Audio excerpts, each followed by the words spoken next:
नमस्कार मित्रों। आज फिर मैं अनंत कथा सागर में एक ऐसी वीरांगना की कहानी लेकर आया हूँ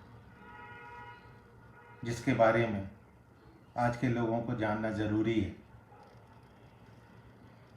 और वो वीरांगना है रानी दुर्गावती। हो सकता है कुछ लोगों ने इसका नाम सुना भी हो, लेकिन इतिहास के पन्नों में इसका नाम धीरे धीरे गायब होने लगा है। रानी दुर्गावती का जन्म 5 अक्टूबर 1524 को एक गुर्जर चंदेला राजपूत शासक कीर्तिपाल सिंह के परिवार में हुआ था। राजा कीर्तिपाल सिंह कौन थे? राजा कीर्तिपाल सिंह कलिंजार के राजा थे, जो आज बांदा जिला उत्तर प्रदेश में आता है। ये उन बहादुरों का परिवार था जिनके पूर्वज विद्याधर 400 वर्ष पहले सफलतापूर्वक मोहम्मद गौरी मोहम्मद गजनवी को हरा चुके थे। दुर्गावती की माँ बचपन में ही स्वर्ग सिधार गई थी। तब उनकी परवरिश शालीवाहन ने राजपूत की तरह की थी। दुर्गावती के पिता ने उनको बचपन से ही घुड़सवारी करना, शिकार करना, तलवार चलाना, तीरंदाजी करना, ये सारी शिक्षाएं दी थी। और उस समय किसी एक जवान लड़की के लिए इस तरह की शिक्षा देना बहुत बड़ी बात समझी जाती थी। उसकी सारी परवरिश एक लड़के की तरह, एक पुरुष योद्धा की तरह की गई थी। एक बार की घटना है कि जब कीर्तिराज शाह शेरशाह सूरी की सेनाओं से युद्ध कर रहे थे, तब उनके शरीर पर कई गहरे घाव लगे और वो युद्ध भूमि में बेहोश हो गए। उसी बेहोशी की हालत में उनके सैनिक उन्हें पालकी में डालकर किले में किसी तरह से ले आए। जो भी राजकीय चिकित्सक उस समय थे, उन्होंने उनकी चिकित्सा करनी शुरू कर दी और उस समय सब ओर भय का वातावरण व्याप्त था,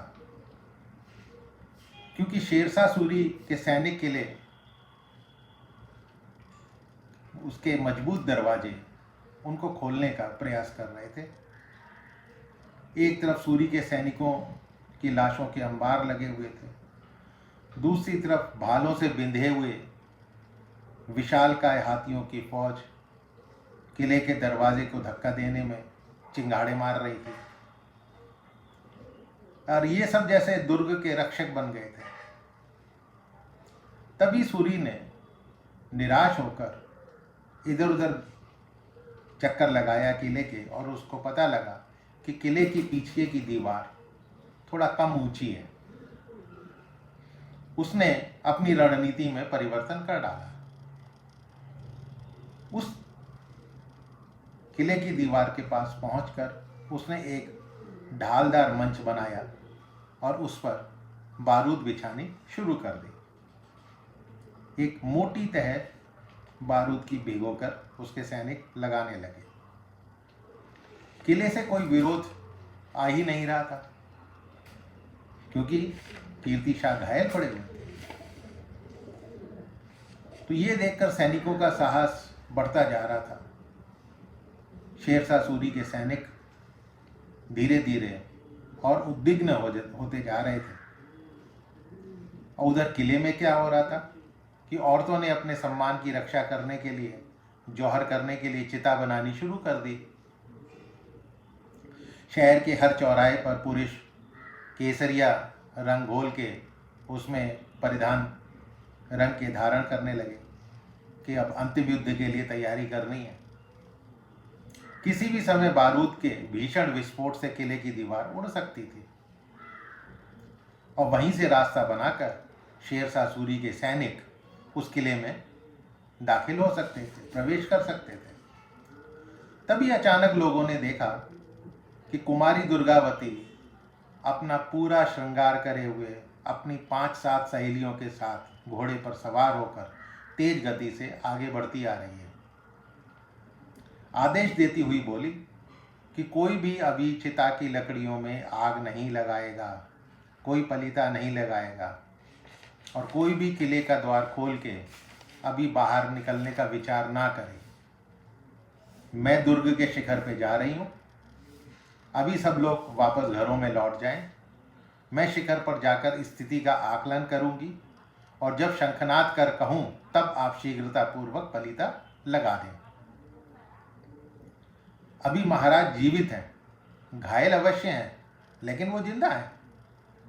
अब दुर्गावती किले के शिखर पर अपनी सहेलियों के साथ चली जाती है और वहाँ से देखती है कि सूरी के सैनिक बड़े तेजी से बारूद बिछा रहे हैं और स्वयं शेरशाह सूरी उसकी निगरानी कर रहा है। वो सूरी का ध्यान अपनी ओर आकर्षित करने के लिए जोर से ताली बजाकर हंसती है और जब सूरी उसकी ओर देखता है तो वहीं से ऊंचे स्वर में बोलती है, शहंशाह हिंद जनाबे आली, महाराज कुछ ही पल के मेहमान हैं। कलिंजर का राज सिंहासन हमारे हाथ में है। बोलो तुम क्या चाहते हो? मैं तुम्हारा वरण करने के लिए तैयार हूँ, विवाह करने के लिए तैयार हूँ। इसके अतिरिक्त यदि कोई शर्त हो तो वो लिखकर अपने किसी दूत के जरिए भेज दो, अथवा यहीं से हम एक डोल लटका रहे हैं उसमें रखवा दो। कलिंजर के साथ अपनी सेना की भी रक्षा करो और उन्हें प्राणदान दो। जब कलिंजर का किला अपनी रानी सहित तुम्हें अपना शासक स्वीकार करने को तैयार है तो व्यर्थ का खून खराबा करने का क्या मतलब है? उससे बचना होगा। अपने वजीर से कहो कि एक संधि पत्र तैयार करें। अपने सैनिकों से कहो कि गढ़ का मार्ग, किले का मार्ग साफ कर दें।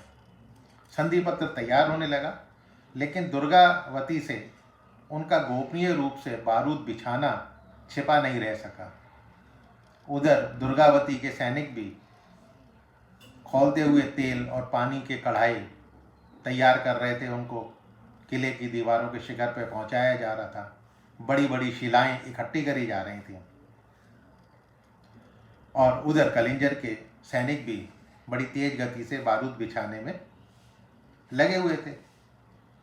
उधर सूरी के सैनिक अपने सैनिकों और भाले से बिंधे हुए हाथियों को मोटी मोटी जंजीरों से खींचने लगे ताकि उसको लगे कि किले के गढ़ का रास्ता साफ कर रहे हैं।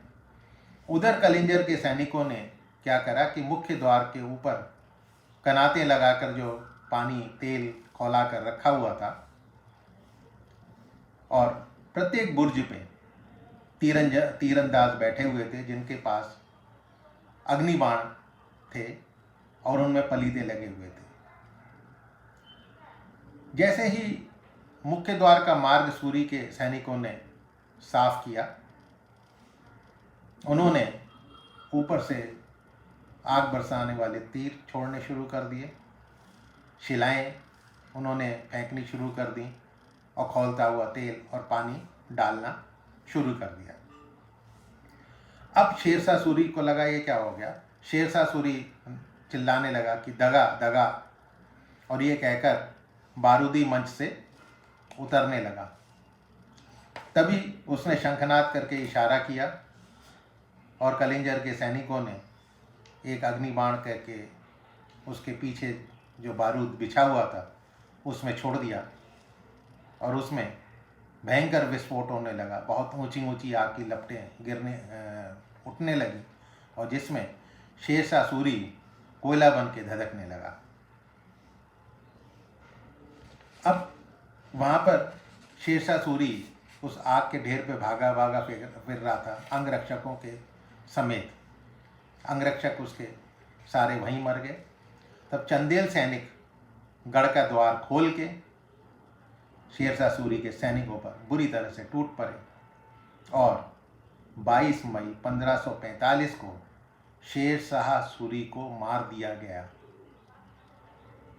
इतिहास की किताबों में ये तो लिखा हुआ है कि शेरशाह सूरी की मौत हो गई थी, लेकिन उसको कैसे मारा गया था, किसने मारा था, ये नहीं लिखा हुआ है, ये छिपाया गया है। अब दुर्गावती की प्रसिद्धि चारों तरफ फैल गई और उससे प्रभावित होकर गोंडवाना के राजा संग्राम शाह, जो कि जबलपुर का इलाका पड़ता है, उन्होंने अपने पुत्र दलपत शाह मंडावी से उसका विवाह कर दिया। दोनों की जातियां भिन्न भिन्न थीं। वो तो गुजर चंदेला राजपूत और वो गोंडाना जनजाति, लेकिन उनकी शादी हो गई। लेकिन बड़े दुर्भाग्य की बात है कि शादी होने के 4 साल बाद ही दलपत शाह की मृत्यु हो गई और पीछे था 3 साल का उनका लड़का जिसका नाम था नारायण। रानी ने स्वयं ही उस गढ़ का शासन संभाल लिया जो आज का जबलपुर है, उनके राज्य का केंद्र कहलाता था। उन्होंने जहाँ पर अपनी दासी के नाम पर चैरी ताल, अपने नाम पर रानी ताल और अपने विश्वस्त दीवान आधार सिंह के नाम पर आधार ताल बनवाया हुआ है। तो रानी दुर्गावती चंदेल का ये सुखी और संपन्न राज्य मुसलमान शासकों की आंखों की किरकिरी बनने लगा। मालवा के शासक बाज बहादुर ने कई बार हमला किया, लेकिन वो पराजित हुआ। यहाँ तक कि अकबर, जिसे इतिहासकार अकबर द ग्रेट कहते हैं, उसने भी राज्य को जीतकर रानी को हरम में डालना चाहता था। उसने विवाद आरंभ करने के लिए, एक कन्फ्यूज़न क्रिएट करने के लिए रानी के प्रिय सफ़ेद हाथी, जी हाँ सफ़ेद हाथी उसके पास था, उसका नाम सरमन, और उसका विश्वस्त वजीर आधार सिंह, उसने कहा कि इन दोनों को मुझे भेंट स्वरूप आप दे दो। रानी ने ये मांग ठुकरा दी। तब अकबर ने अपना सेनापति आसफ खान, उसके नेतृत्व में गोंडवाना राज्य पर हमला करने को भेजा। एक बार तो आसफ खान पराजित हो गया, लेकिन अगली बार उसने दुगनी सेना और तैयारी के साथ हमला बोल दिया। रानी दुर्गावती के पास बहुत कम सैनिक रह गए थे। दुर्गावती ने जबलपुर के पास नरई नाले के किनारे मोर्चा लगाया और स्वयं पुरुष वेश में युद्ध का नेतृत्व किया। उसमें 3000 मुगल सैनिक मारे गए तथा रानी की भी अपार क्षति हुई। अगले दिन 24 जून 1564 को मुगल सेना ने एक बार फिर हमला बोला और रानी का पक्ष दुर्बल था क्योंकि काफ़ी सैनिक मारे जा चुके थे। उसने वक्त की नज़ाकत पहचानते हुए अपने पुत्र को सुरक्षित स्थान पर भेज दिया। तभी एक तीर उसकी बाह में आके लगा। रानी ने उसे निकाल फेंका। दूसरे तीर ने दुर्गावती की आंख भेद दी। उसको भी उसने निकाला, लेकिन तीर की नोक आंख में ही रह गई थी। तभी तीसरा तीर उसकी गर्दन में आकर धंस दिया। रानी ने अंत समय जानकर अपने वजीर आधार सिंह उसको बोला कि मेरा सर कटार से, तलवार से काट दो, लेकिन आधार सिंह उसके लिए राजी नहीं हुआ। तब रानी ने अपनी कटार खुद ही अपने सीने में भोंक ली और आत्म बलिदान के पथ पर बढ़ गई, स्वर्गवासी हो गई। महारानी दुर्गावती ने आसफ खां से लड़कर अपनी जान गंवाने से पहले 15 वर्षों तक शासन किया था। जिस जगह जबलपुर के पास युद्ध हुआ था वो ऐतिहासिक जगह बरेला के नाम से जानी जाती है, जो मंडला रोड पर स्थित है। वहीं रानी की समाधि बनी हुई है और जहां गोंड जनजाति के लोग अपनी रानी को श्रद्धा सुमन अर्पित करने आज भी आते हैं और गोंड जाति के उन्हीं के ही लोक गीतों में रानी दुर्गावती के गीत गाए जाते हैं। रानी दुर्गावती के बलिदान के कई वर्षों बाद, ध्यान दीजिएगा, कई वर्षों बाद 1983 में जाकर उसके कार्य को सराहा गया या उसको रिकॉग्नाइज किया गया और जबलपुर विश्वविद्यालय का नाम रानी दुर्गावती विश्वविद्यालय रख दिया गया। तो मित्रों, इस वीरांगना की आत्म बलिदान की कहानी आपको कैसी लगी मुझे ज़रूर बताएं कमेंट बॉक्स में कमेंट देकर। और मैं चाहता हूं इस तरह की कहानी आप अपने बच्चों को और स्पेशली लड़कियों को अवश्य सुनाएं, ताकि उनके मन में एक पॉजिटिव फीलिंग आए, बलवती भावनाएं भी डेवलप हों कि वो कमज़ोर किसी से नहीं है। अपने इष्ट मित्रों के साथ मेरा ये चैनल सब्सक्राइब करें और शेयर करें। आज के लिए इतना ही। फिर मैं हाजिर रहूँगा किसी और वीरांगना की कथा को लेकर। तब तक के लिए नमस्कार।